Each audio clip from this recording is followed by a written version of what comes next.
Cool. We're live. Hey, this is Jason Morris with Real Estate Agents That Really Work. So, guys, you guys that are listening to this, you guys that don't, I know some of you follow me a lot. You know all about me and stuff. Some of you guys probably know some scary, a scary amount of stuff about me. But for you guys that don't, let me tell you, guys a little bit about me. So, my name's Jason Morris. I've been in the Myrtle Beach market selling real estate for, I'm in my 14th year.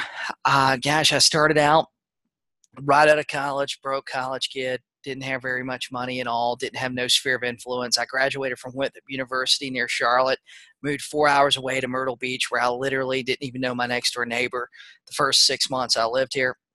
And guys, I started with $0. So you guys that are new agents that are starting and you don't have much money to spend, I understand. Hey, I was a broke college kid when I started.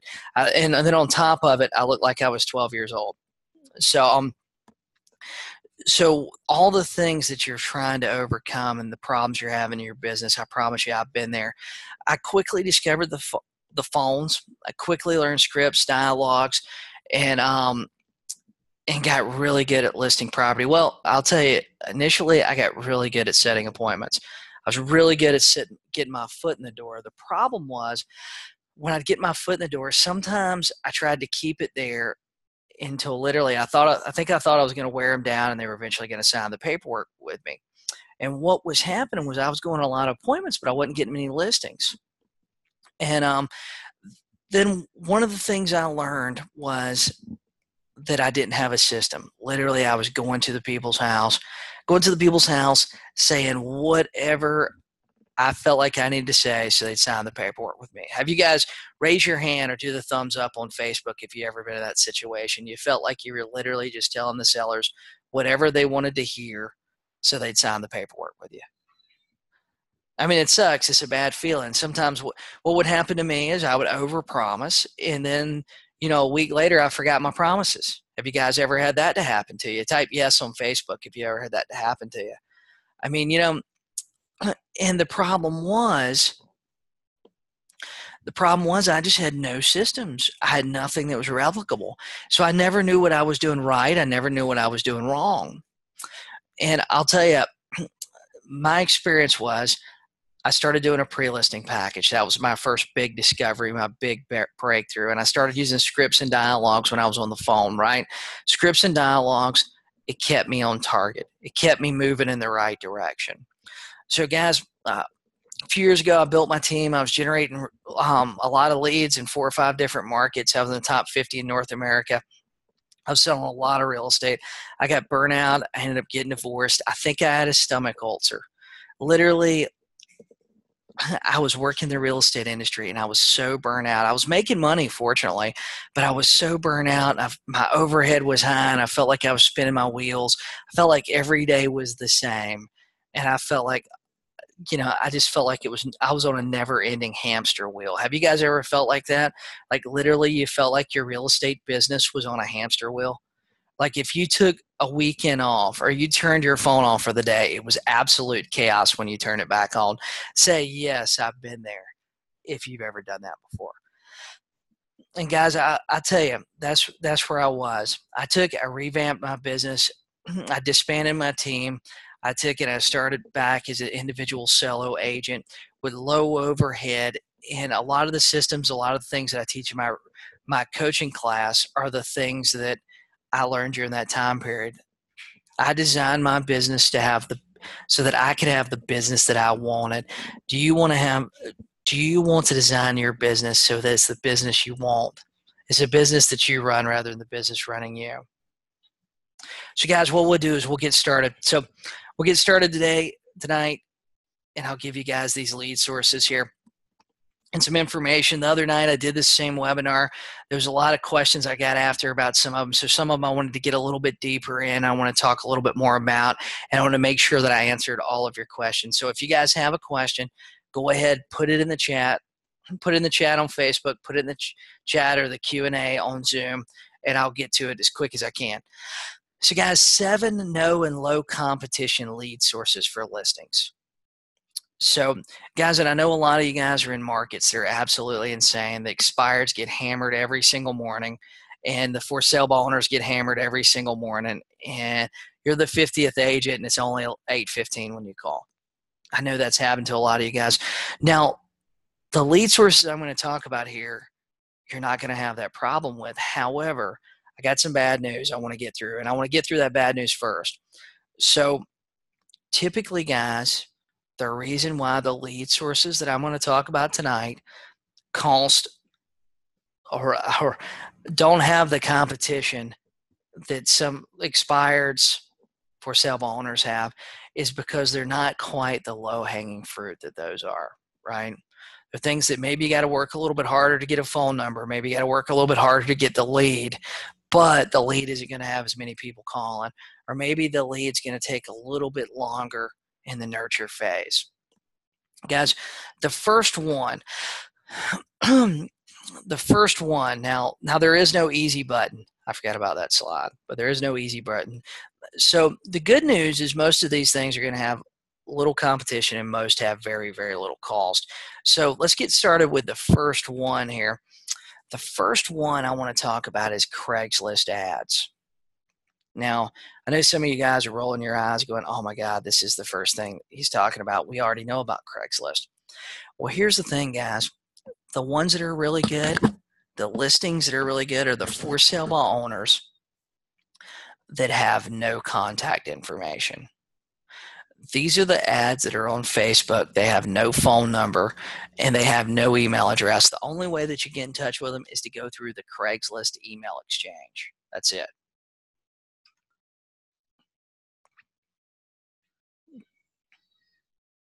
So the only way you can touch up with them is going through the Craigslist email exchange.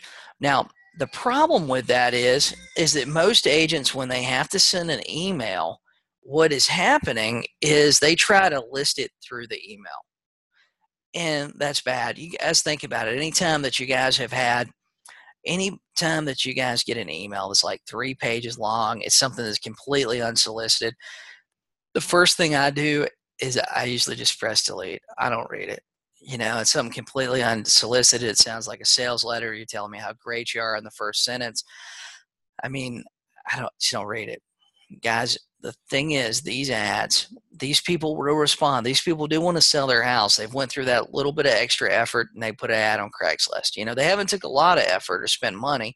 They did go through some effort. Guys, you need to send them an email that's you need to dumb it down a little bit, extremely simple. This is the email script. What is the best number to reach you? Guys, this email, if you guys start looking at a lot of your emails that you're sending out sellers, a lot of the drip campaigns and a lot of the stuff that you have going on like that, you're going to notice that a lot of the emails that you're sending are literally like 10 pages long. Nobody's reading them. They got a lot of pictures. And I'll tell you guys this too. A lot of you guys that are using fancy CRMs and you're trying to use a lot of pictures and graphics in your emails, a lot of those are going to spam. And the reason being is because Google and Gmail is really, really smart. Guys, I like to send an email that's really short, really simple. What's the best number to reach you? Now, you're not going to have 100% respond, but you'll probably have 4 or 5 out of 10. If you email 10, you'll probably have 4 or 5. The ones that didn't respond to you, hey, email them again. I've got this belief that I believe that most of us are about the same. I believe that most of us are the same and most of us have the same habits, right? Lots of times the reason the person didn't email you back, now some of you guys are going to say, oh, they didn't want to work with a realtor. And every now and then that might be true. But the reason why a lot of them didn't email you back is because they got busy and forgot about it. I have this myself. Sometimes people email me. It's not that I didn't want to talk to them. It's not that I didn't want to respond to them. It's just that, dude, I got busy and next thing I know, I got 20 more emails and I got junk mail and stuff. And the email just got way down on the list. Raise your hand if that's ever happened to you. You wanted to email that person back, but you got busy. You couldn't respond right then. When you got home later that afternoon, you just had so many emails, you forgot about it, right? Do the thumbs up on Facebook or Zoom if you've ever had that happen to you. I mean, it happens to all of us. So why do we think that it won't happen to our sellers and won't happen to potential sellers and clients that we're working with? Guys, if they don't respond, send them an email again in the next day or two. And guys, these leads that come through here, the thing is, the ones that don't have phone numbers are not getting picked up by all these for sale by owner aggregation services, right? Because they're only picking up the ones that have all the contact information. So the people that you're going to be calling using this strategy here, there's not many agents contacting them unless they put their ad all over the place and stuff, right? Most agents sending them are trying to list it through email. You're not going to list it through email. You're going to list it by getting a phone number for them and calling and setting an appointment to go to their house. So I put this as 1.5. I messed up on some of my numbering. Actually, guys, I'm not going to give you 7. I'm going to give you like 8 or 9. But rather than renumber, I just numbered this one 1.5. So, guys, I want to do a webinar just on for rent by owners, and I'm thinking about doing it next Sunday. And what I think this is one of the biggest lead sources that nobody gets in touch with. Right? Yes or no? Have you ever called for rent by owners looking for listings? Yes or no? Just answer in the chat screen. Guys, I tell you what, on Zoom, I've already had like 5 people answer. All of them are no's. Facebook lags a little bit. Guys, I haven't had any person. I had 1 person out of probably 10 people on Zoom to put yes. I mean, guys, here's the thing. Nobody calls for rent by owners. The agents that do call for rent by owners, literally, I'll tell you what they sound like on the phone.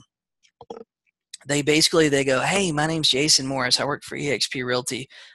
I'd love to come list your house. And they go, oh, we've already got it rented. And they go, oh, shucks.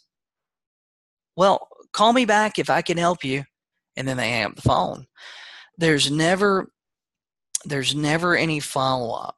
There's never any relationship building. There's never anything else that's part of the process, And I feel like these are some of the most predictable lead sources. There's a lot of agents out there.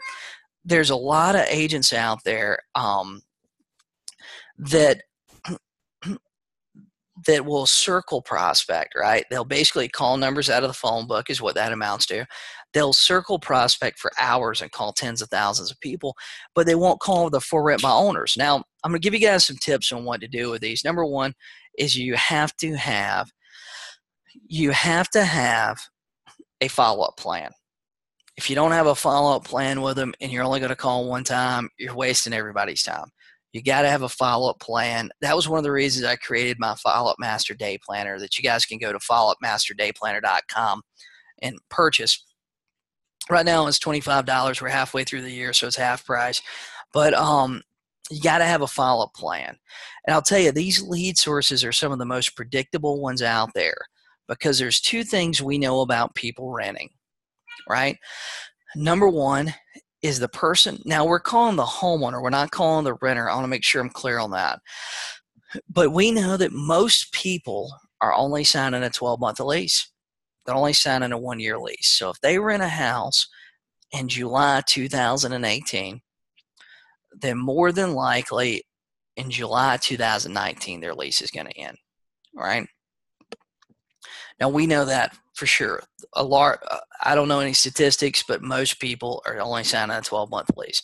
There's very few people doing 3-5-year leases and stuff. Now, number 2, we know the other thing we know is that most tenants will eventually move. If they don't move, they get kicked out. And that's one of the things you want to do. You want to keep following up and building that relationship with the seller.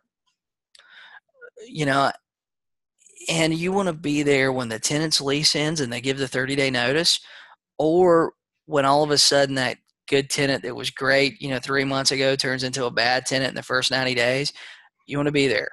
Because, guys, I don't know if you guys have ever went through that process, but once you go through the eviction process, it's frustrating, it's aggravating, the people aren't paying you, you just want to be done with the whole thing. Most sellers I find want to be done with the whole thing when they're going through the eviction. So that's the point, by following up, every month, every 30 days, following up. And sometimes you have to get creative with follow-up ideas, right? Sometimes you're calling about the house that went on the market, the house that went off the market, the big weekend coming up, because here's one thing you want to make sure that you let them know too, is that we do sell houses that are tenant occupied. A lot of agents, I don't think they know that. And a lot of people don't know that. They think that, hey, if they sign a 12-month lease with somebody, then they can't sell the house for 12 months. So that's one thing too. You want to make sure that when you're following up with people, hey, we all do often sell places that are occupied. Me being in a second home market, one of the big things that we have here is we'll have people that are retiring and they're looking to buy a house now because they can qualify. They have a lot more income or they have discretionary income and they're wanting to buy it now and rent it for 2, 3, 4 years before they actually move down here. We have a lot of that in my market. So guys, 2 things that we know about landlords. Number 1 is most people don't really start out saying, hey, I'm going to buy this house over here that I'm barely going to break even on. A lot of landlords ended up being landlords by default. Not really, but well, I guess it could be by choice, but it was their only choice, right? 3 or 4 years ago, they ended up with the house. The market was a little bit slower than what it is today. They rented out the house and they've kind of got stuck. They just kept re-renting it. How many of you guys have worked with somebody that's done like that? Click the raise your hand on Zoom or click the thumbs up. Have you ever worked with somebody that they bought a house, they couldn't sell it, they just got stuck renting it for the next 5 years, right? Most people got stuck renting it. When they have the bad tenant, things go bad. They want to be done with it, right? Now, here's the other type of landlord, right? They bought it as an investment property. And I've got this belief. That anything that's for rent is also for sale. Wouldn't you agree? If it's for rent, they'll probably sell it just for the right price, of course. Anything that's for rent is probably for sale. So that's 2 things that we know about landlords. Most of them aren't really emotionally attached to the house. They're just renting it out of necessity either way. And I think that's really interesting. So once that house goes empty and they don't have the income coming from it, then they need to do something typically, right? And if you have the plan, you have a follow-up plan where you're following up, you're sending emails, you're sending text, you're calling, every 4 to 6 weeks, you're touching base with them, telling them what's going on in the market. I'll tell you one thing I've never had somebody to say, hey, man, I didn't work with Jason because he just followed up too much. He kept me too informed on what happened in the market, right? Usually it's the other thing. Oh, well, I had an agent that I've talked to him and I really liked him, but I never heard from him again. So guys, now there's a couple of ways we can get them. For rent by owners, number 1 is basically look on websites, Craigslist, guys, there's VRBO, there's a bunch of rental sites out there. The other way is Redx actually gives you the option to subscribe to Redx for rent by owners. It's probably the service they have that nobody knows that much about. And what they do is they go out and they actually collect the for rent by owners for you. They put them in their database, and all you have to do is log in every morning, make calls to the new ones, set follow-ups with the old ones, things like that. Make sure that you send them your pre-listing package. So what I want to do this week, give me a thumbs up or type yes on Zoom or Facebook. What I want to do next Sunday night, I believe, is I want to do a free webinar, and I want to give you guys an entire for rent by owner system along with scripts, dialogues, emails, and everything. What do you think about that? Type yes if you like that. Cool. We got some responses. Got a few people that'd be interested in that, and I'll do the scripts and dialogues and stuff in a PDF. That way, you guys can all have access to it. Now think about this. If you start a database in for rent by owners, this is the thing I don't think a lot of agents don't seem to understand, is if you started for rent by owner database and following up with them, right? And you done that maybe done it for 6, 12, 18, 24 months, right? You're going to have a list. Before you know it, you're going to have a list of 500, 600, maybe 1,000 for rent by owners. And these are all literally investors, second homeowners that got stuck with the property, bought it as an investment. Now, after you've been doing that for 12 months consistently, wouldn't it be fair to say, I mean, I feel like you could add like a transaction a month to your production. I mean, I feel like this is probably the biggest no-brainer in the real estate industry for lead generation and listing generation here is databasing for rent by owners. Yeah, it just seems like, and I can't believe nobody does it. Nobody does it. So guys, Red-X, if you want to subscribe to Red-X, tell them I sent you. They'll waive the $150 setup fee. Number two. Now, number two is a little bit difficult. It's not an easy button for this for sure. Is calling eviction filings. Now, what I mean by eviction filings is I'm talking about calling the people that are actually filing the eviction, the landlords that are filing the eviction, right? Evictions are happening every day in your market. I guarantee you, depending on your county, my county, I think there's a couple of hundred, 200 or 300 that get filed every month, right? Now, like I talked about earlier, you know, when the homeowner gets ready to file the eviction, if you guys have never been through one, believe me, it's a headache. It's a headache. It's frustrating for everybody, and you just want to be done with the whole place. Now, the thing is, finding the information to call evictions is a little bit tough. So how do you get them? Now, what you're calling the homeowner. You're not calling the person getting evicted. Chances are the person getting evicted, they can't buy a house from you, you know, and they're getting kicked out of the house they're in. So how do you get them? There's only two ways to really get them. Number one is you can go through the judicial website in your area. You can probably look it up online. A lot of counties are online. You might have to play around and figure out how exactly to look them up, right? But you can go through the judicial website. And I'll tell you guys, we're going to talk a lot about courthouse leads because there's a lot of opportunities and there's a lot of gold in mining courthouse databases, right? The next thing is number two is a lot of magistrate. In South Carolina, it's magistrate court filing is the eviction court. A lot of magistrate offices only do eviction hearings once a week. So the thing is, sometimes you can actually call them and you can actually get the court roster. So you can actually call them up and you can get the roster of who's on the Friday hearings or Monday hearings or whatever it may be. I know in my market, there's one judge that does them every Friday. Every Friday is basically eviction court. And then there's another judge that does them on Mondays, just depending on which magistrate office they filed at. But sometimes they'll just give you the court roster. But all this is public information. So it's not something that you should have to, most places you shouldn't have to pay for it to get the court roster. And it'll have, you know, who the tenant is and it'll have who the plaintiff is, which is typically the homeowner or the management company. But as long as you get the address of the property, then you're good. That's the information you want, is the address of the property. Now, how do you find the numbers? You can try websites. There's some free ones out there like White Pages, Switchboard, switchboard.com. There's several ones. I've heard about some other ones. Those are ones I've used in the past. The other option is you can subscribe to Red-X's GeoLeads and actually do one-off lookups and look up just one address, two addresses, things like that. And like I said earlier, if you subscribe to Red-X, tell them I sent you and they waive the $150 setup fee.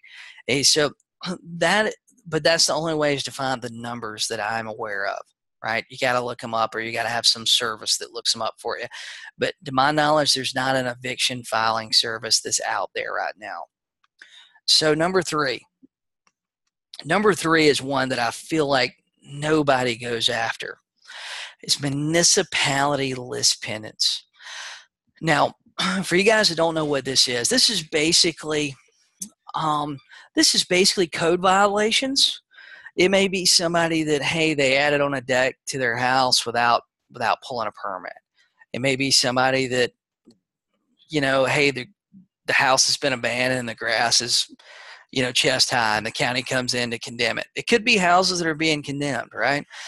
But typically when it gets to this point where the municipality, the local government is filing a lien or filing a notice of lawsuit, usually everybody is a little bit and Terry's right. Terry said he saw this with a converted garage. That's probably one of the biggest ones, I would think. That, like decks.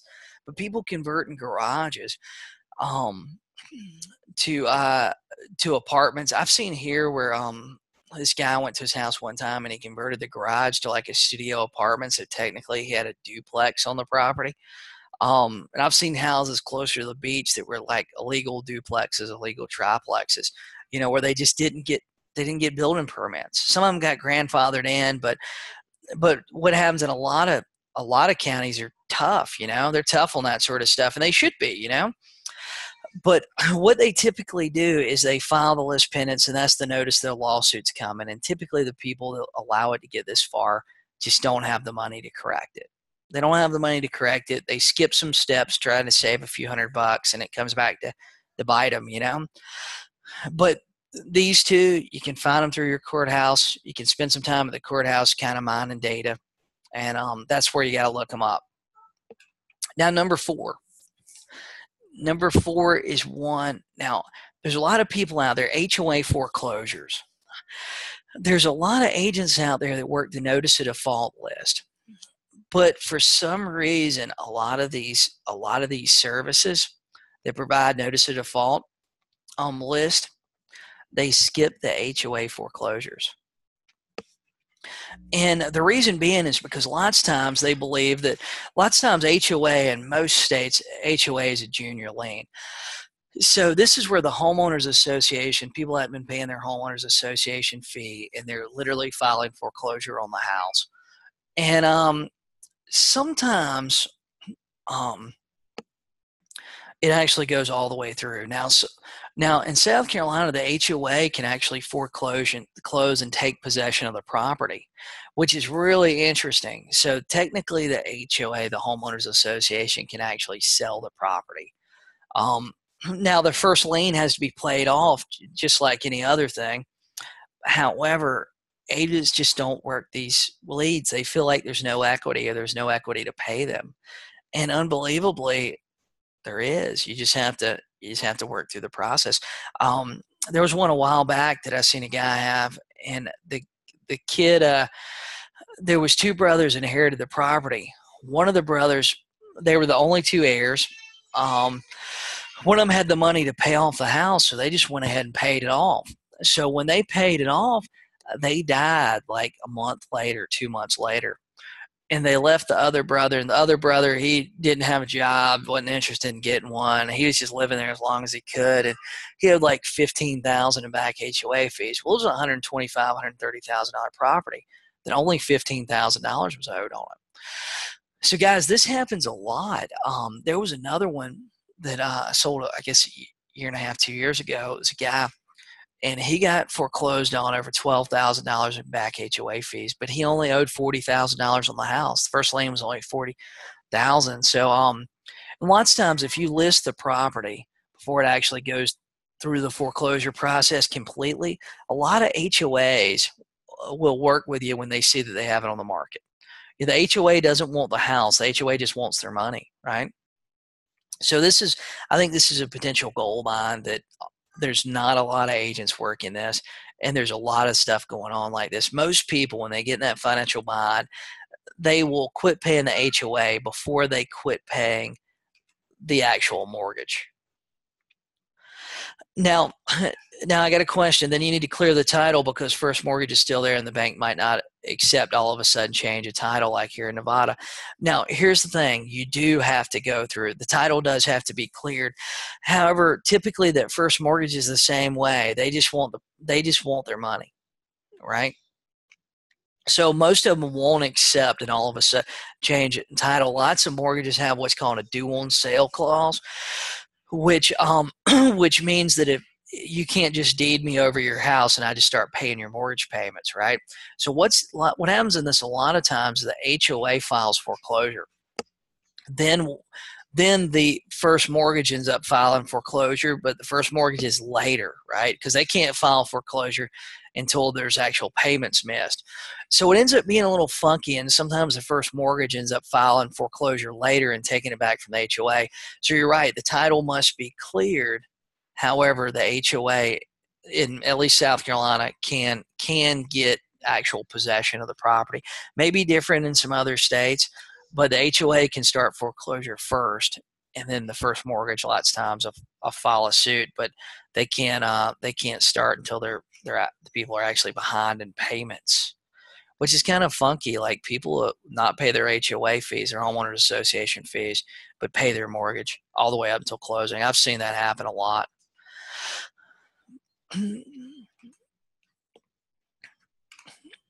Now the next one, other judicial filings. There's a couple others. I wanted to kind of lump them all in together just because I didn't want to talk about just judicial filings and give you like 10 of those.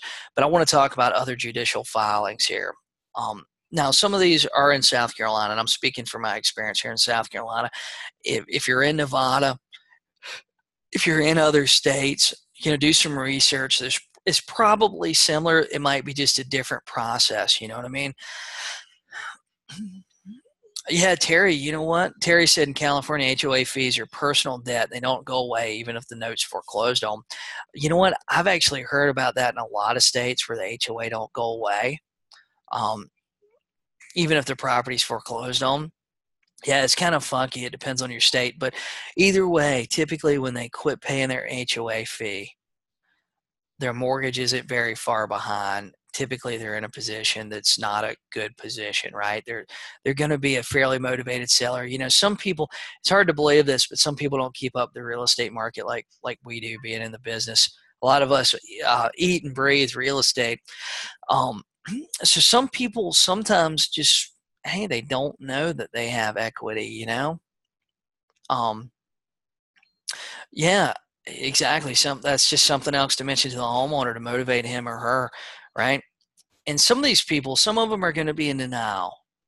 Some of them aren't going to believe that's happened. Some of them don't believe. Like I talked to a mortgage lender a while back, and he didn't understand that.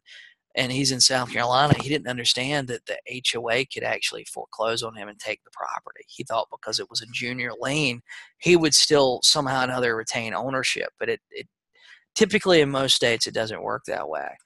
So other judicial filings, we're going to go through a couple of them really quick. I'm going to give you guys some examples, some things to think about, some things that maybe give you a couple of ideas here.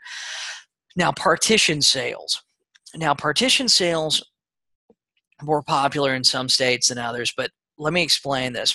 Okay, let's just say that me and, Melissa Richards, me and Melissa, we own a piece of property together. Melissa wants to sell the property, but I don't. So what she'd have to do in the state of South Carolina is she hires an attorney, they go file some paperwork, and literally it goes to court, and the judge can order the property to be sold at a public auction. Now you see a lot. Well, this isn't very, very common, but you do see a fair amount of this where there's parents that pass away or grandparents that pass away, and they leave a piece of property to their kids and grandkids. I seen one a while back where they couldn't even name all the kids and grandkids. They didn't know how many there were, and somebody had filed a partition sale, and basically, everybody has the chance to say their piece in the whole thing. But these partition sales, sometimes they're tough to navigate through because you got family that's having problems. However, sometimes if you can work through them and you can work with the different personality types, the family, you can locate the property and all that stuff, you can find some great deals. You can find some truly motivated sellers and some sellers that really don't want to be in the position that they're in, Now the second thing is divorce. Divorce decrees typically, this same thing, all this is public filings. When people are filing divorce, they got property and stuff. I mean, depending on your state, it could be a little bit different, but it's all public information. And of course, there's probate. A lot of people talk about probate. Probate's really interesting. One of the things, pr- all the probate filings are public information. They're down at the courthouse. You might have to go down there and ask around a little bit, but you can find them. And typically, they're going to have the person listed that the executor of the state. And honestly, the executor of the state is the only person that really matters in most states. In South Carolina, I did one a while back. The guy died. He had 9 kids. He had 9 kids, and I mean, some of these kids, they had the idea that the house was basically falling down. It was worth about $100,000. We put it on the market for 109. Some of the kids had no, I try to answer questions for all of them. However, the executor of the state is the main person that can sign off, and they're the representative of the state.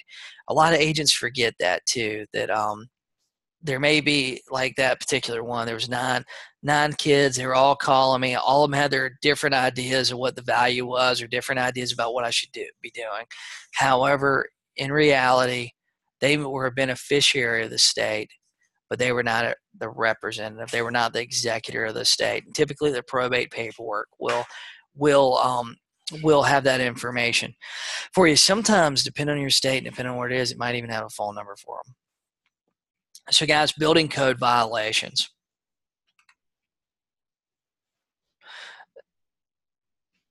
Yeah, Suzanne just said, I get legal news in Michigan per county where I get access to probate, foreclosure, and divorce info. And that's legal news. That's awesome. Yeah, there's different stuff out there, and there's actually even some of the attorneys are subscribing to this sort of stuff. But building code violations, we kind of talked about that with municipality list pendants a little bit ago. But building code violations, these are all public record. These are just giving you a couple ideas that are out there that are literally free lead sources. You just got to go do the work, and nobody else is doing it in your market, I promise you.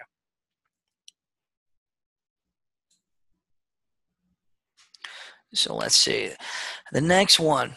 Guys, I feel like this is one that that we all, none of us do as well as what we should do on these sort of things. But vacant houses. Guys, one thing I think that every real estate agent needs is they need a spiral notebook. It needs to be sitting in the car with them when they're driving around, when they're driving to and from appointments. You see that vacant house with grass waist high. You stop, you write down the address, you go home, you look it up in GeoLeads, look it up in tax records and stuff, and see if you can locate the homeowner. Guys, I've taken listings this way where hey, I got out there, I got the address, I went and knocked on the neighbor's door and said, hey, do you know who owns the house next door? And unbelievably, I've had a lot of times where people just said, hey, that's owned by John Smith, and I got his number in the house, just wait just a minute. I've had that tons of times since I've been in the business. But guys, these are great sources of leads, just driving around looking for vacant houses and then following up on them, and a lot of us think, we got to call, but you know what, if you can't get them on the phone, you can always send them something in the mail. You can always knock on the neighbor's door next door. I mean, there's somebody that knows where that owner is and how to get in touch with them. You just have to figure it out, right? You have to be like super detective. But number 7. Now I'm going to explain this. I feel like this is a lead source. Now, typically in the real estate business, we're used to people that are trying to piggyback on us, right? We're used to that mortgage lender that's going, hey, send me business. Or we're used to the insurance person that's going, hey, send me business. Guys, I'll tell you, the guys that are putting out "We Buy Houses" signs in your market, you would not believe how many calls they're getting off of these signs sometimes. It's absolutely unreal.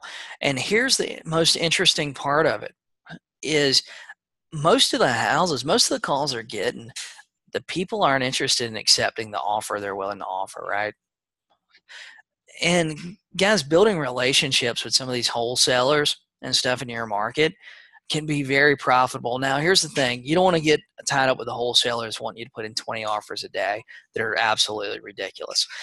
But you know what? A lot of these guys are looking for a reliable agent to pull some comparables for them and give them an accurate price or accurate value for the house, right? And sometimes it's something they just can't buy. And you know what? There's no problem. There's nothing wrong with saying, hey guys, I'm willing to pull some comps for you. I'm willing to help you out establishing some value. But the ones that you don't buy, can I have those leads? Right? I mean, there's nothing wrong with asking them for those leads in exchange for doing a little work for them, right? Now that's the thing, Stacy. In some markets, she said that in her market, the signs are bandit broker real estate signs, unfortunately. And you know what? Sometimes they are. But here's the thing, not all of them are.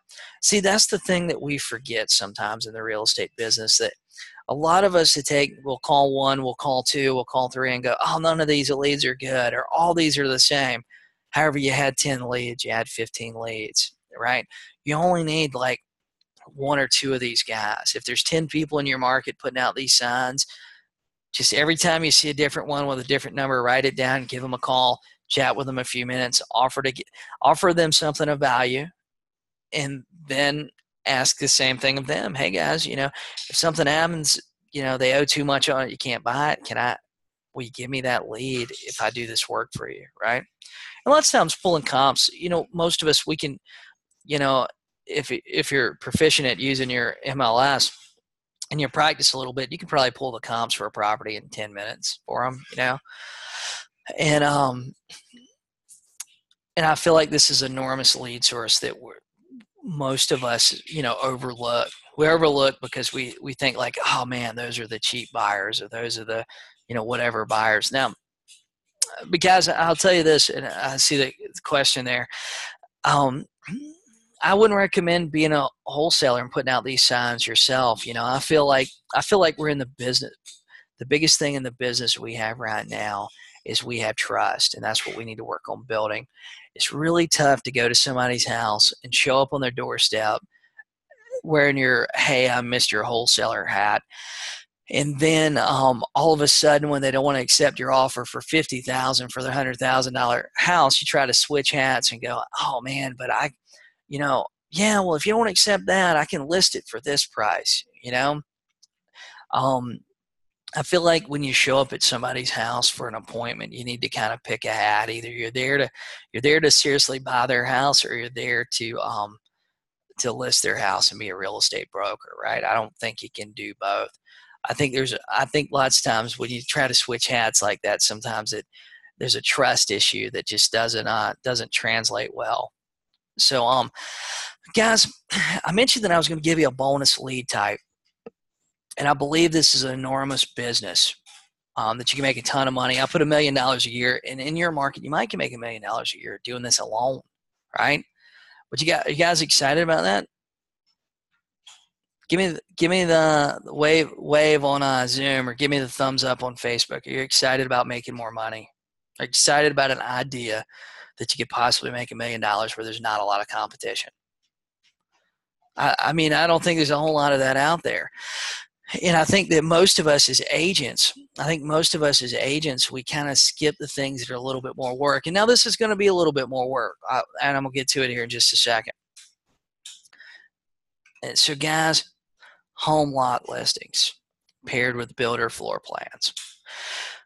Now, I kind of discovered this a few years ago. I had a background. My dad was a contractor, and I'd been a contractor, and I'd been around that home building business for years.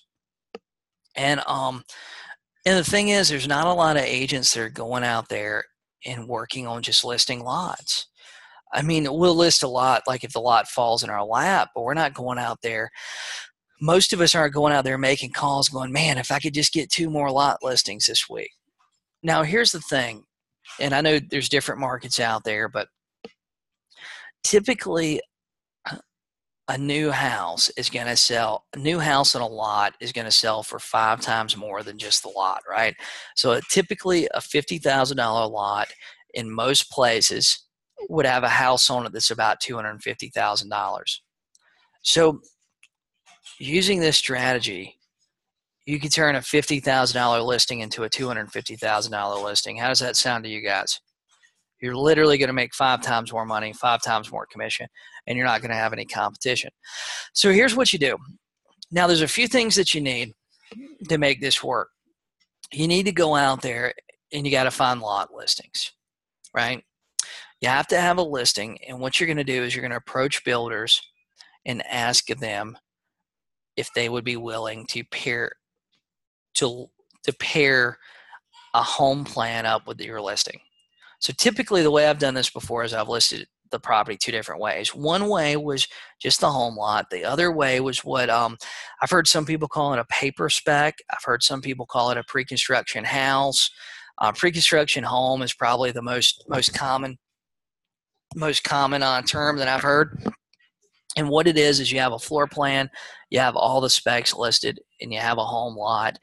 And one of the reasons why you do this, or one of the reasons why you can do this, is because a lot of buyers, they're looking for a house.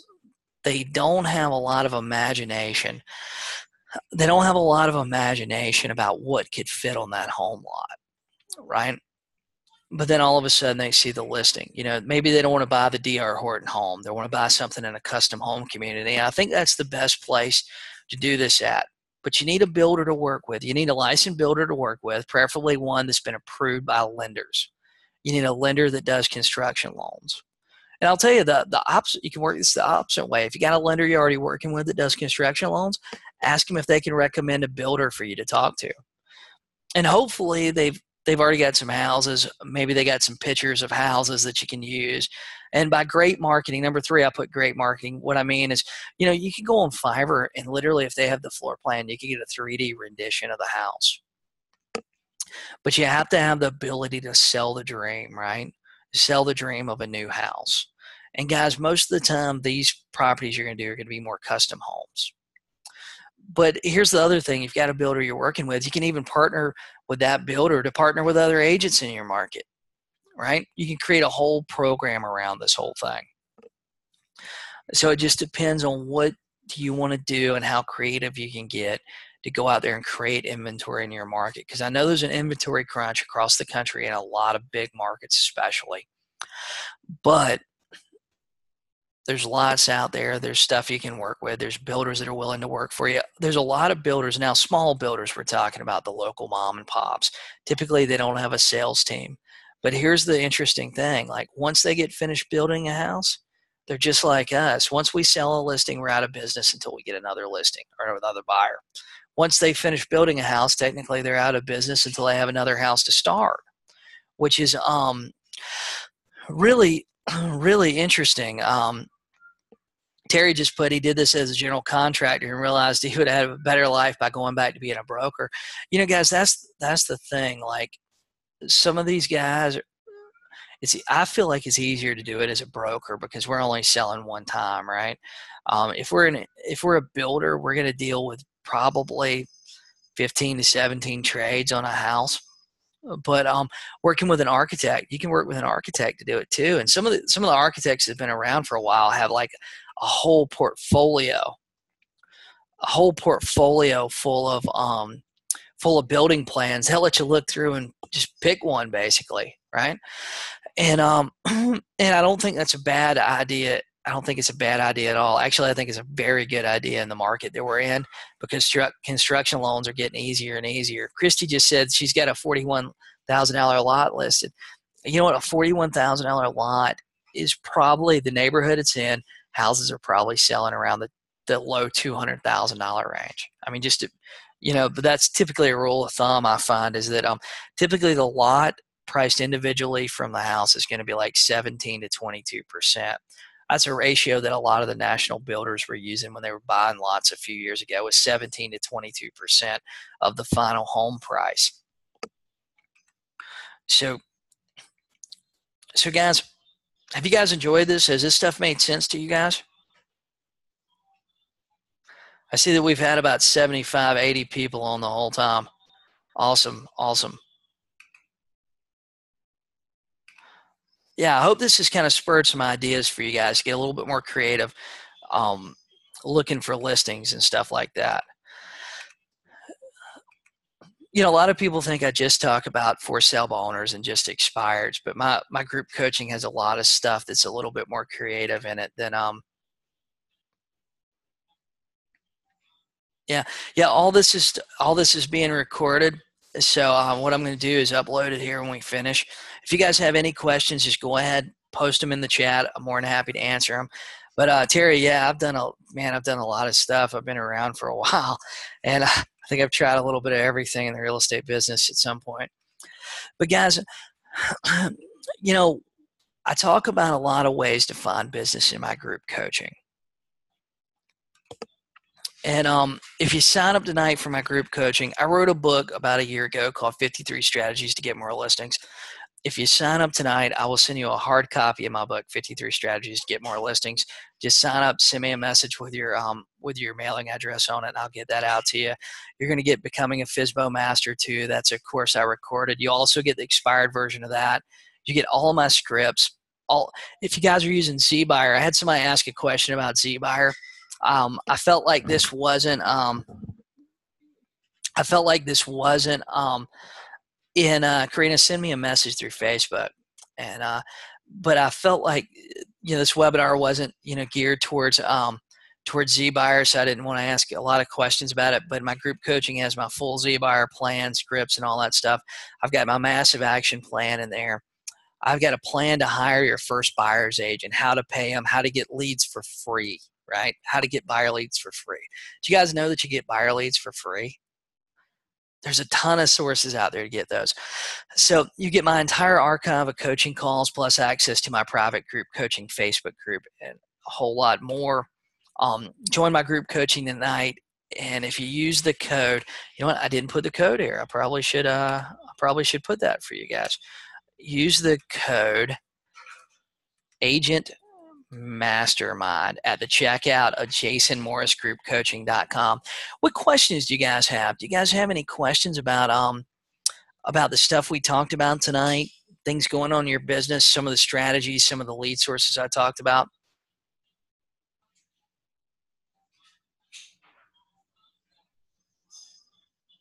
Cool. I've had a lot of people asking if I can send them the recording. What I'll do is we'll send out the recording a little bit later tonight. I'm going to upload it to YouTube so everybody can nobody have any problems downloading it and viewing it and all that stuff. Yeah, Ruben, I tell you, yeah, I'm uploading to YouTube here in just a little bit, so guys can have access to the full thing and all the stuff in it. My email is Jason Morris. If you send it to jasonmorriscoaching@gmail.com.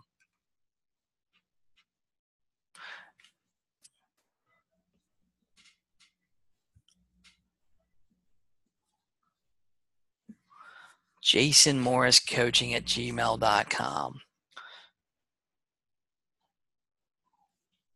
Vicky, I tell you, you know what? The builder thing, the builder floor plan idea, you got 2 lots for sale.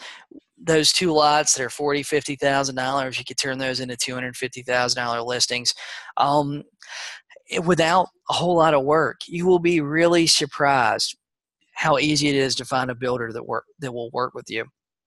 If you don't know where to start with a lender that's doing construction loans. That's a great place.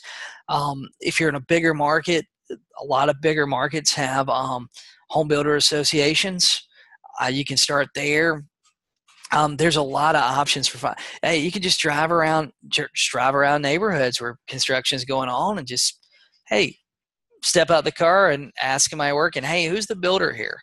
And unbelievably, like some of them will actually like tell you who it is, and they'll give you the number to call them. So, I mean, typically a lot of the trades guys are pretty friendly. They might not look like it sometimes, but they're pretty friendly and easy to deal with. A lot of architects are actually building. That's a great place to look too, and a lot of them have a big archive of floor plans they're already building too, or that they've designed themselves. Hey, awesome, Karina.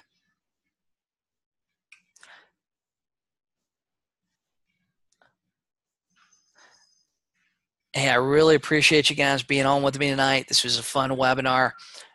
We had a ton of people on it. I hope you guys got a lot from it.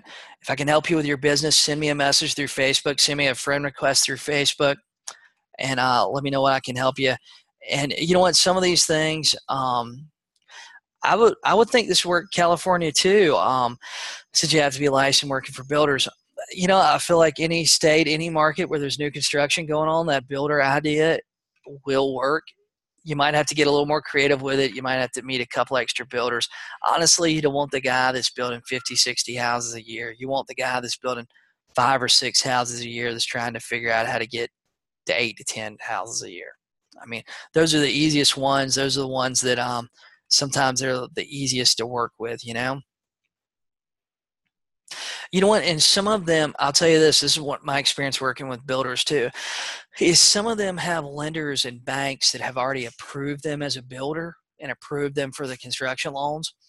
So that makes a big difference too. So if they have a bank that they're working with, I would use that bank and note it like in the agent remarks of the listing.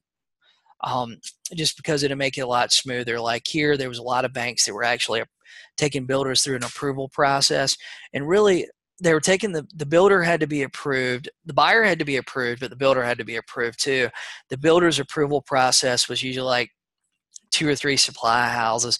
Basically, they just wanted to make sure they were paying their bills. It wasn't a credit report or a financial statement. It was more of a bill paying statement. Um, but guys, I hope you guys have a fantastic night, and I will talk to you soon. Thank you.